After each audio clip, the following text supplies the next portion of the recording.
Hi everybody, it's Cindy Benavides here with Benavides Law Firm, your border lawyers, and today I'm going to be talking to you about 3 mistakes I see in estate planning.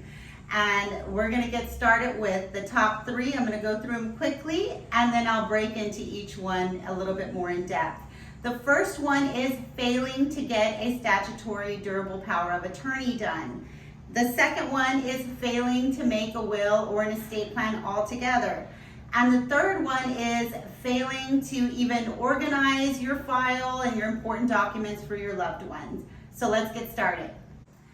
The first mistake I tend to see is failing to get a statutory durable power of attorney made. There are multiple different types of powers of attorney that we will prepare for you here at the Benavides Law Firm, but the big one that I tend to see missing all the time is this statutory durable power of attorney. What it is, let me tell you, it's a legal document which allows an agent to act on your behalf whenever you can't act for yourself or whenever you just don't feel like acting for yourself. When do you use it, or why would you need to use it? Well, if you were ever to become incapacitated or unable to make legal decisions for yourself, for example, if you get dementia as you age, then you might need services from another institution like a rehab center. They might require a contract to be signed. Well, if you're incapacitated, you don't have the ability to sign legal contracts. And that's where the statutory durable power of attorney comes in. It allows your agent to sign that contract for you. The second mistake is that people fail to make a will or estate plan altogether, or worse yet, they use an online will. Well, let's go into the first part, which is just failing to make a plan altogether. The reason that this is a big mistake is that you already have grieving loved ones, and on top of that, they're completely confused because you didn't leave them any guidance on how to dispose of their assets. Second of all, I get a lot of clients that come in here and they'll say, well, mom gave us this verbal plan. But verbal plans are not enforceable under Texas law. They might have a moral sense of enforceability, but the legal sense of enforceability is not there. Okay, going into the online wills, the reason why we attorneys don't like to see online wills is there's a high probability of mistakes, which leads to higher probate costs post-death. And there's also a high probability that they're not executed properly, meaning you didn't sign them correctly within the conformities of Texas law.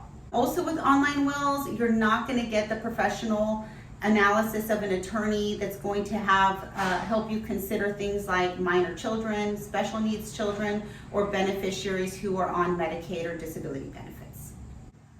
The third mistake that I see commonly made is failing to have any sort of an instruction list for their loved ones.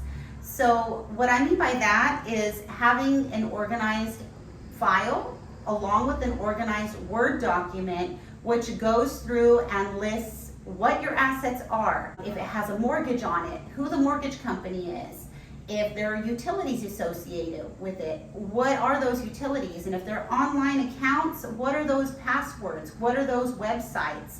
And so I recommend not just the instruction list, but also maybe a binder or an accordion file, or if you've got a large estate, you might need a full-blown file cabinet or bookshelf to hold everything together in one organized space so that your executor or whoever, your trustee or your loved one that's in charge of your estate, is going to have no problem going through and kind of putting the finishing touches on the distribution of your estate.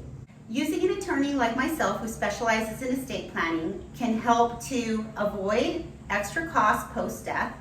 It can also help to avoid probate altogether in some cases, and most importantly, it can help to put your loved ones at ease.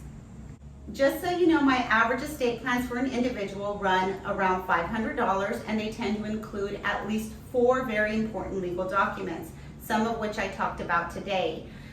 For a couple, my average estate plan runs about $800 to $1,000, so call us today, Benavides Law Firm, 956-854-4363.